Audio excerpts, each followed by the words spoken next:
Hello বন্ধুরা, আজ তোমাদের সাথে শেয়ার করব দারুণ একটা জিনিস, যেটা আমি জানি না আর কার ফেভারিট, আমার কিন্তু খুব ফেভারিট জিনিস। তো চলো, এটা কি তোমরা কেউ চিনতে পারছো?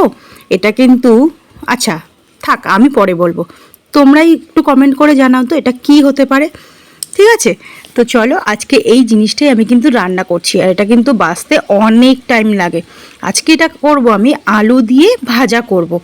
আলু দেখো এখানে কেটে নিয়েছি ঝিরিঝিরি করে, আর তার সঙ্গে কেটে নিয়েছি পেঁয়াজটাকে কুচিয়ে নিয়েছি, আর এখানে একটু তেলের সঙ্গে দিয়ে দিয়েছি শুকনো লঙ্কা, আর তার সঙ্গে অল্প কালো জিরে ফোড়ন।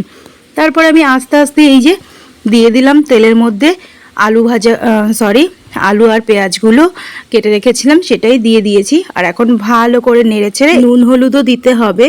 তো এটা আমি করব আজকে নারকেল দিয়ে, তার জন্য দেখো আমি একটা নারকেল ভেঙে নিয়েছি, আর তারপরে দিয়ে দিয়েছি সামান্য একটু হলুদ গুঁড়ো, আর তার সঙ্গে দিয়ে দেবো একটু লবণ।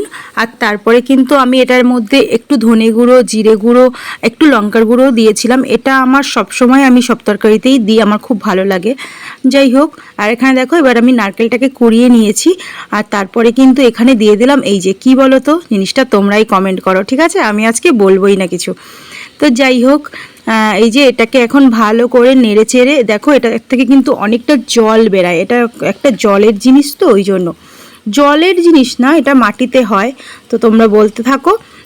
তো এই যে দেখো এখানে কিন্তু তারপরে আমি এটা দেখো অনেকটাই ভাজা ভাজা হয়ে গেছে, তার মধ্যে একটু দিয়ে দিয়েছিলাম নারকেল কোড়াও।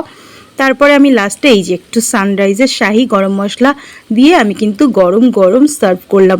আর বরমশাই খেয়ে জাস্ট পাগল হয়ে গিয়েছিল, তার কারণ এত টেস্টি হয়েছে, আর এগুলো খেতে সত্যিই টেস্টি হয়। এটা কিন্তু দুরকমভাবেই করা যায়, এটা মাংসর মতো করেও করা যায়, কিন্তু আমি এইভাবে ট্রাই করলাম, দারুণ লেগেছে। তো চলো।